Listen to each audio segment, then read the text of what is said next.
जीवन में और भी कुछ चीजें करने को है मरने से पूर्व, जीने और मरने के अलावा। आपके लिए करने के लिए 2 काम है, उनके अलावा बाकी सब विकल्प ही है। आपको काम नहीं करना, आपको दोस्ती नहीं करनी है, आपको नहाने की जरूरत नहीं, आज की सभा में बैठने की जरूरत नहीं, कार की कीमत चुकाने की जरूरत नहीं। आपके पास कार है लेकिन खरीदने की जरूरत नहीं। परंतु उठकर कभी ये मत कहें कि मुझे प्रार्थना करनी है, यदि ना करूं तो प्रभु नाराज होगा। नहीं, उठकर कहिए कि मैं तो प्रभु के साथ वक्त गुजारने की प्रतीक्षा में हूं, इससे मेरे दिन की शुरुआत अच्छी होगी। परमेश्वर के साथ संबंध रखे बिना मैं जी नहीं सकता। गलत विचार आपके मन में रखकर शैतान को आपकी खुशी चुराने का अवसर मत दीजिए। भजन 5:3। हम जानते कि दाऊद एक प्रार्थनावीर था और उसने परमेश्वर से कहा, हे यहोवा मेरे वचनों पर कान लगा, मेरे ध्यान करने की ओर मन लगा। हे मेरे राजा, हे मेरे परमेश्वर, मेरी दुहाई पर ध्यान दे, क्योंकि मैं तुझी से प्रार्थना करता हूं। हे यहोवा, भोर को मेरी वाणी तुझे सुनाई देगी, मैं भोर को प्रार्थना करके तेरी बाट जोहूंगा। है ना अद्भुत? निकालिए भजन अध्याय 6:9। यहोवा ने मेरा गिड़गिड़ाना सुना है, यहोवा मेरी प्रार्थना को ग्रहण भी करेगा। दाऊद ने न केवल प्रार्थना की बल्कि उसने विश्वास किया कि परमेश्वर ने उसकी सुनी और यह भी कि परमेश्वर उसको उत्तर देगा। यदि हम विश्वास करें कि परमेश्वर हमारी प्रार्थना सुनता है और यह भी कि वो हमारी प्रार्थना को उत्तर देगा, तो फिर हम प्रार्थना करना क्यों नहीं चाहेंगे? यह कैसे हो सकता है कि कोई परमेश्वर की सामर्थ को नहीं पाना चाहेगा? हमारे पास 2 विकल्प है, हम या तो प्रार्थना कर सकते हैं या फिर चिंता। आप कहेंगे मैं दोनों करती हूं। अच्छा, क्या आप जानते हैं इसका अर्थ है कि आप प्रार्थना नहीं करते। आप अपने मुंह से बड़बड़ा रहे होंगे परंतु विश्वास भरी प्रार्थना नहीं करते होंगे, क्योंकि आप चिंतित रहकर कभी विश्वास को क्रियान्वित नहीं कर सकते। पिछले हफ्ते मैंने एक श्रृंखला तैयार की थी, शीर्षक चिंता ना करे प्रभु देख लेगा। और हां, हमें यह समझने की आवश्यकता है कि हमें चिंता करते हुए जीवन बिताने की जरूरत नहीं, परंतु यदि हम प्रार्थना ना करें तो फिर हमारे पास करने को और कुछ भी नहीं रहेगा और फिर चिंता करने की अपेक्षा और कुछ नहीं करेंगे। हमें हर चीज के लिए प्रार्थना करनी चाहिए और डरना नहीं चाहिए। जीवन में आनंदित रहने का एकमात्र माध्यम है प्रार्थना करना और चिंताओं को छोड़ देना। ये जान लीजिए कि हम क्या कर सकते हैं और क्या नहीं। हमें वही करना चाहिए जो हम कर सकते हैं। जिम्मेदारी निभाकर चिंता छोड़ देनी चाहिए। जो मैं नहीं कर सकती उसे प्रभु कर सकता है। मैं जो कुछ कर सकती हूँ उसे पूरा कर देने के बाद मैं सारी चिंता प्रभु पर छोड़ देती हूँ और प्रार्थना के द्वारा उसे अवसर देती हूँ और उसके बाद उस पर सबको छोड़कर निश्चिंत हो जाती हूँ और जीवन का आनंद देते हुए प्रभु पर आशा रखती हूँ। इस वक्त कोई कह रहा है पर मुझे लगता है, पर मुझे लगता है। ऐसा कहना बंद कीजिए। प्रार्थना करते समय मुझे प्रभु की अनुभूति नहीं होती और कई बार जब मैं प्रार्थना करती हूं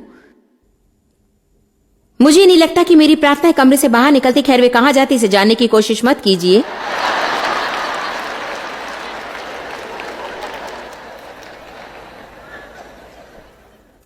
और जानते हैं, जब मैं प्रार्थना करती हूं मेरी प्रार्थनाएं बहुत ही दयनीय प्रतीत होती हैं और वे बहुत साधारण है। वे उतनी जोरदार नहीं, वे उतनी अच्छी नहीं। जानते हैं, परमेश्वर आडंबर युक्त भाषा नहीं बोलता है। वो खिचड़ी भाषा बोल सकता है, वो दक्षिणी भाषा और पश्चिमी भाषा बोल सकता है। आमीन। आप बस प्रभु से बातचीत कीजिए। प्रार्थना करते परमेश्वर से बातें करना, और आपको हर चीज के बारे में परमेश्वर से बातें करनी चाहिए। अपने बालों के बारे में उससे बातें कीजिए। उसे बताइए कि आप अपने पैसों से क्या करने वाले हैं। उसे बताइए कि आप किससे शादी करेंगे। अपना मुंह बंद रखने के लिए उससे मदद मांगिए। उससे कहिए कि वो आपको अच्छा मनुष्य बनाए। अधिक धार्मिक बनने का ढोंग छोड़ दीजिए। हे पवित्र परमेश्वर, प्रिय सबसे अति करुणामय प्रभु, सर्वशक्तिमान प्रभु, मैं जहां भी जाऊं मैं प्रार्थना करती हूं कि तू मेरे साथ हर जगह आए। और मैं ये भी नहीं जानती कि मैं क्या कर रही हूं। मैं चाहती हूं कि जाने बिना ही मैं जो कुछ करती हूं उसमें तू मेरा साथ अवश्य दे। क्या अक्सर हम इस तरह का विचार नहीं रखते? मैं ये तक नहीं जानती कि मैं क्या कह रही हूं, परंतु ये अच्छा सुनाई देता है। खैर, आगे बढ़ते हैं। आइए देखते हैं भजन अध्याय 4 पद 1। हे मेरे धर्ममय परमेश्वर, जब मैं पुकारूं तब तू मुझे उत्तर दे। कितना बढ़िया है। दाऊद ने कहा, अच्छा प्रभु, मैं तेरे सम्मुख धर्मी हूं, तेरी करुणा और दया से मैं धर्मी ठहराया गया हूं। अब जब मैं पुकारूं तब तू मुझे उत्तर दे। बहुत ही करुणामय तरस भरी प्रार्थना छोड़कर साहसी बनिए। जब मैं सकेती में पड़ा तब तूने मुझे विस्तार दिया, मुझ पर अनुग्रह कर और मेरी प्रार्थना सुन ले। भजन 141:2। मेरी प्रार्थना तेरे सामने सुगंध धूप और मेरा हाथ फैलाना संध्या काल का अन्न बलि ठहरे। हम देखते हैं कि दाऊद ने सुबह प्रार्थना की, रात को प्रार्थना की, और इस बात का भी सबूत था कि दाऊद ने दिन भर प्रार्थना की। तो फिर क्यों ना हम प्रार्थना को जब तब का हादसा मानना छोड़कर ये मान लें कि उसे हमारी प्रक्रिया का एक अंश होना चाहिए। हमें प्रार्थना करने की आदत डाल लेनी चाहिए। एक बात को अपने जीवन में ध्यान से रख लीजिए कि यदि आप में प्रार्थना करने और प्रभु के साथ समय बिताने की आदत ना हो तो मैं आपको बता सकती हूं कि भविष्य में क्या होगा। सबसे पहले आपके अलार्म की घंटी बजती रह जाएगी और आप उसे 4 बार बंद करने की कोशिश करेंगे और अंत में आपके उठने तक बहुत ही देरी हो जाएगी। तो आप अपने तरीके से काम करेंगे और शायद उसमें हफ्ते या फिर उसमें महीने लग जाएंगे, मैं नहीं जानती। उसके बाद आप उठेंगे, आप अपनी कुर्सी पर बैठेंगे और प्रार्थना करने लगेंगे। फिर आप सोचेंगे मैं यहां प्रभु के सम्मुख लेट जाऊंगी और आप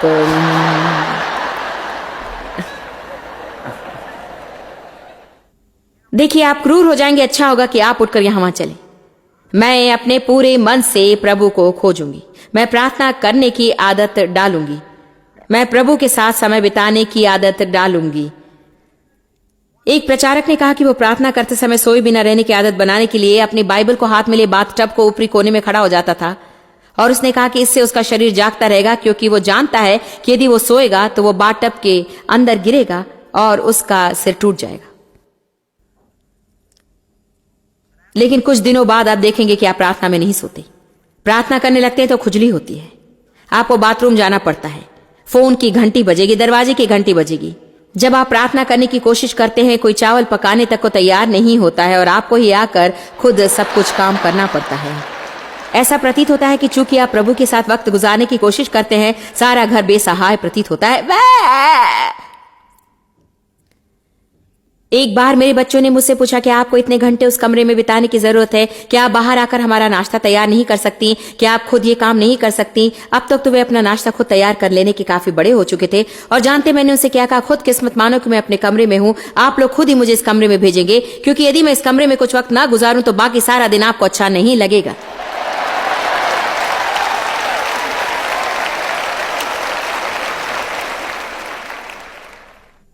प्रार्थना के बारे में और भी बहुत सी अद्भुत बातें हैं। परमेश्वर के वचन का क्या कहना है? यदि आप प्रभावशाली बनना चाहते हैं तो आपको जीवन भर छात्र बने रहना है। मरकुस 4:24 कहता है, जितना विचार और ध्यान आप उस सत्य पर लगाते हो जो आप सुनते हैं, उतना ही नीति और ज्ञान आपको प्राप्त होगा। यदि हर हफ्ते मैं अपने हृदय से आपको उपदेश दूं और आप मेरी बात सुने और यहां से जाने पर दोबारा उस पर विचार ना करें तो क्या फायदा? आपको यहां देखकर अच्छा लगता है और आशा करती हूं कि आपको मदद मिली होगी। मेरा विश्वास है कि वचन आपके अंदर है और आशा करती हूं कि जरूरत पड़ने पर वो आपके अंदर से निकलेगा। पर आप तय कर सकते हैं कि आप इस सम्मेलन का कितना लाभ उठा सकते हैं। वो मुझ पर निर्भर नहीं। यदि यहां से जाने के 6 महीने बाद आप कहते हैं इससे मेरी कोई भलाई नहीं हुई, मैं जरा भी नहीं बदली, यदि आप नहीं बदले तो वो मेरी गलती नहीं है, क्योंकि मैं तो मेरा काम कर रही हूं। वचन की भी कोई गलती नहीं। वचन में आपको बदल देने की शक्ति है।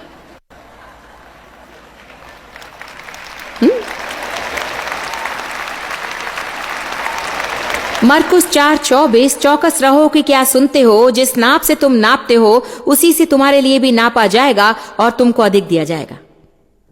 नैतिकता में सामर्थ्य है। यीशु की नैतिकता प्रकट हुई और बीमारों को चंगाई दी। यदि आप अपने जीवन में सामर्थ्य चाहते हैं तो आपको परमेश्वर के वचन का मनन करना होगा। बाइबल कहती है यदि हम दिन और रात वचन पर ध्यान करते रहें। वास्तव में दाऊद ने कहा कि हमें दिन और रात वचन पर ध्यान करने की आदत होनी चाहिए, अर्थात अपने मन में वचनों को दोहराते रहने की आदत डालनी चाहिए और उसे अपने सांसों से मिला लेना चाहिए। दिया करो तो तुम्हें भी दिया जाएगा, लोग पूरा नाप दबा दबा कर तुम्हारी गोद में डालेंगे। क्यों न नहाते समय एक वचन को दोहराए, और क्यों न गाड़ी चलाते हुए एक वचन दोहराए। क्यों न यहां सुने वचनों में से एक को याद करके उसे बार बार और बार बार अपने मन में हफ्ते भर दोहराते रहें। क्यों न उसे लिख कर आईने पर चिपका दें। क्यों न उसे अपने घर में जगह जगह पर चारों ओर चिपका दें ताकि आप उसे देख सकें। इसी तरह से हम बातों को समझ पाते हैं। देखिए, हमें अपना काम कर देना चाहिए। तो यदि आप एक अति प्रभावशाली मसीह बनना चाहते हैं तो आपको परमेश्वर के संग वक्त गुजारने की आदत डाल लेनी होगी, वचन का ध्यान करने तथा प्रार्थना में समय बिताने की आदत डालनी होगी। एक और आदत जो हमें डालनी होगी वो ये है कि हमें स्वाभाविक रूप से शुद्ध मन से जीना होगा। अद्भुत। प्रेरित 24:16। दोषी विवेक से बुरा और कुछ नहीं होता। इससे बुरा और कुछ नहीं हो सकता कि आप दिन भर दोष भावना को लिए फिरते रहें और उसे अपने मन से दूर करने की कोशिश में लगे रहें, और फिर भी आपको लगे कि आपने कोई गलती की है और आपको उससे निपटना है। आप जानते हैं कि आपको किसी से माफी मांगनी है और जानते हैं कि जीवन के इस पहलू से आपको निपटना है। हम दोष लगाने और बहाना बनाने, बच निकलने और छिपने में बहुत तेज होते हैं, परंतु परमेश्वर ने इन सब के लिए हमें अभिषेक नहीं किया है। वो हमारे जीवन में इनसे निपटने तथा सामना करने के लिए अभिषेक देता है। पौलुस ने प्रेरित 24:16 में कहा है, इससे मैं आप भी यत्न करता हूं। तो वो क्या कह रहा है? मैं आदत बनाता हूं। तो पौलुस कहता है कि इससे मैं आप भी यत्न करता हूं, अर्थात अपने आप से मना करता हूं। कहिए, हमें अपने आप से ना कहना चाहिए। तो पौलुस कहता है कि परमेश्वर की और मनुष्यों की ओर मेरा विवेक सदा निर्दोष रहे, जब तब नहीं बल्कि सदा हर बात में परमेश्वर की और मनुष्य की ओर मेरा विवेक सदा निर्दोष रहे। वाव! पौलुस ने कहा, मैं इसके लिए मेहनत कर रहा हूं। मैं सदा निर्दोष विवेक के साथ जीने की आदत डाल रहा हूं। और क्या आप जानते हैं कि यदि आप दोषी विवेक के साथ आज यहां आराधना करने आए हो तो आराधना करना कितना कठिन होता है, क्योंकि आप जानते हैं कि घर छोड़ने से पहले आपने किसी से बुरा व्यवहार किया और उसकी परवाह नहीं की। जानते हैं आपके लिए ही अच्छा होगा कि आप यहां से चले जाएं, उस व्यक्ति को फोन करके कहें कि देखिए सुनिए, आज सुबह सचमुच मैंने बुरा व्यवहार किया और मैं आपसे माफी मांगती हूं, क्या मुझे माफ करेंगे? हाँ, मैं माफ करूंगा, बहुत बहुत धन्यवाद प्रभु, मैं तुझसे माफी चाहता हूं, मैं ऐसा व्यवहार करना नहीं चाहता। उसके बाद आप लौट कर आइए। बाइबल कहती है यदि आप परमेश्वर को भेंट चढ़ाने के लिए वेदी के पास आते हैं और आपको एहसास होता है कि आपने अपने भाई के विरुद्ध पाप किया, तो आप जाकर अपने भाई से समझौता करके आने के बाद परमेश्वर की आराधना कीजिए, क्योंकि आप जानते हैं कि आप प्रार्थना की क्रिया से तो गुजर सकते हैं लेकिन वास्तविक प्रार्थना नहीं करते। आश्चर्य होता है कि कितने सारे लोग आराधना सभा में सिर्फ चेष्टाएं करते हुए समय बर्बाद करते हैं और एक बार भी वे परमेश्वर से एकजुट नहीं होते हैं, क्योंकि वहां वे दोष भावना के साथ खड़े रहते हैं।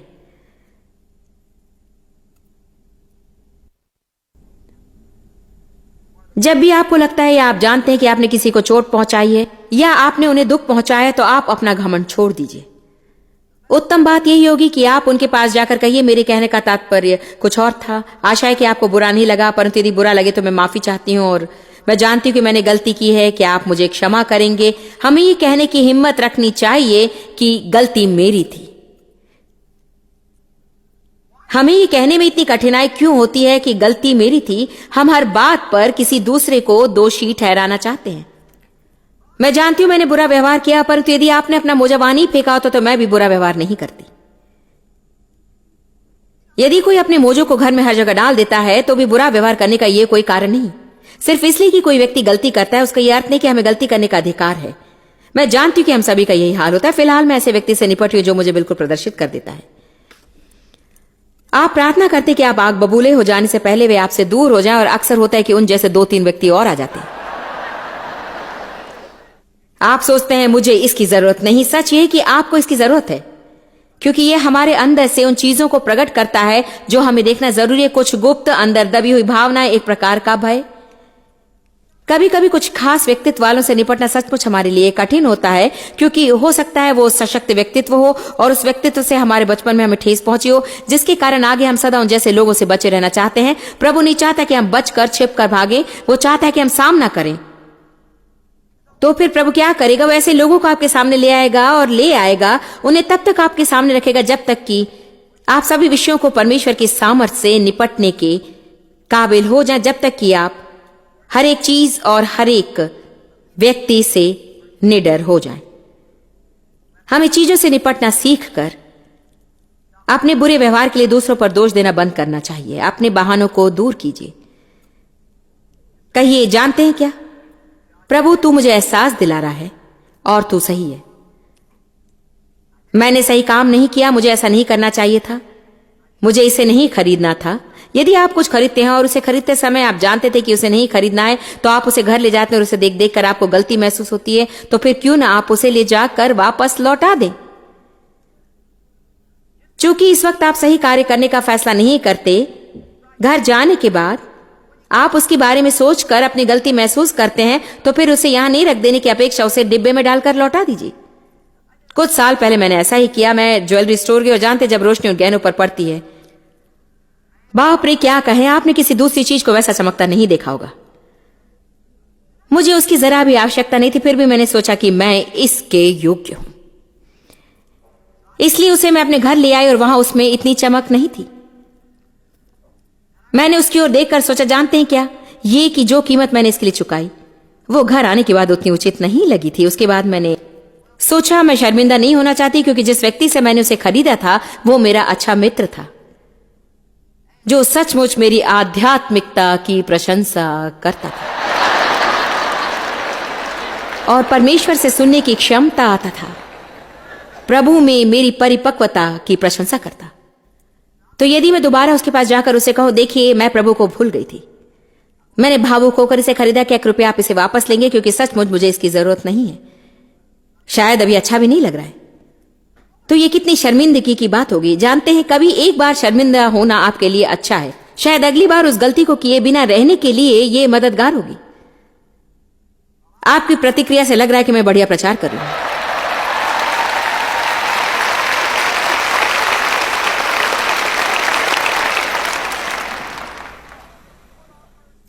पौलुस ने सही फैसला करने के लिए सब कुछ किया, और देखिए जिसके कारण उसका विवेक निर्दोषी रहा। कुछ लोग दोषी विवेक में इतने उलझे रहते हैं कि गलती का एहसास करने तक सही महसूस नहीं करते। आप एक रास्ते से बच निकलने की सोचकर दूसरे में जा फंसते हैं। अरे कुछ साल पहले मैं ऐसी थी। दोषी विवेक से दूर हटे रहने का एकमात्र रास्ता है सही कार्य करने से आरंभ करें। जो आपको सही लगता है उसे आरंभ कीजिए, क्योंकि यदि ऐसा नहीं करेंगे तो कभी भी उसकी आदत आप नहीं डाल पाएंगे। यदि आप एक नया जन्म प्राप्त मसीही हैं और आप ऐसा कुछ करने का फैसला करते हैं जो आप जानते हैं कि गलत है, उसे एक बार करेंगे तो उससे छूट नहीं सकेंगे। अर्थात आपके अंदर जो पवित्र आत्मा है वो आपको एहसास दिलाएगा, एहसास दिलाएगा, एहसास दिलाएगा, एहसास दिलाएगा। और मैं बताती हूं कि अगली बार क्या होगा।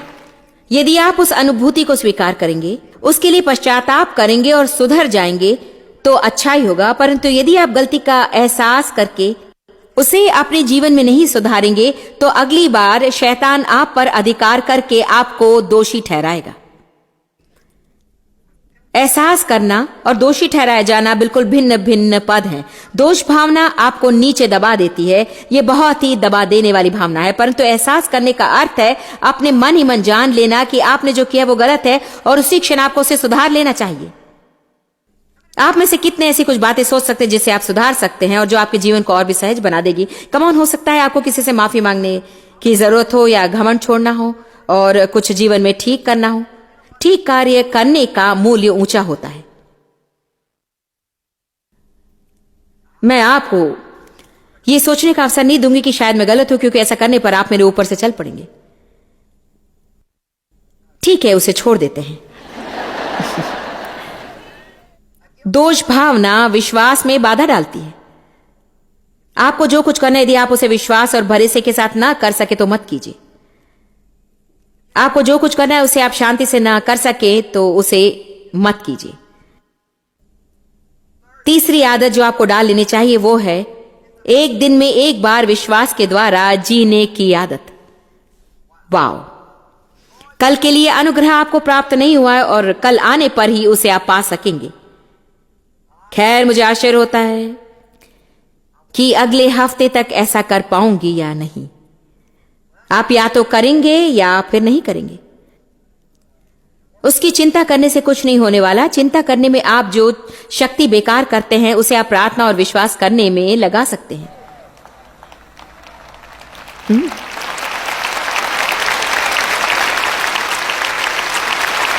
यदि मैं देरी से गई तो न जाने में क्या करूंगी, और उसके बाद नकारात्मक लोगों के संग भोजन करते जाएंगे और कहेंगे यदि मेरी नौकरी छूट जाए तो मैं क्या करूंगी। मैं नहीं जानती कि हम क्या करेंगे। शायद मुझे दूसरी नौकरी ना मिलेगी। नहीं, ऐसा कभी मत सोचिए। इसमें अपना समय बर्बाद मत कीजिए। सकारात्मक बने रहने की आदत डालिए।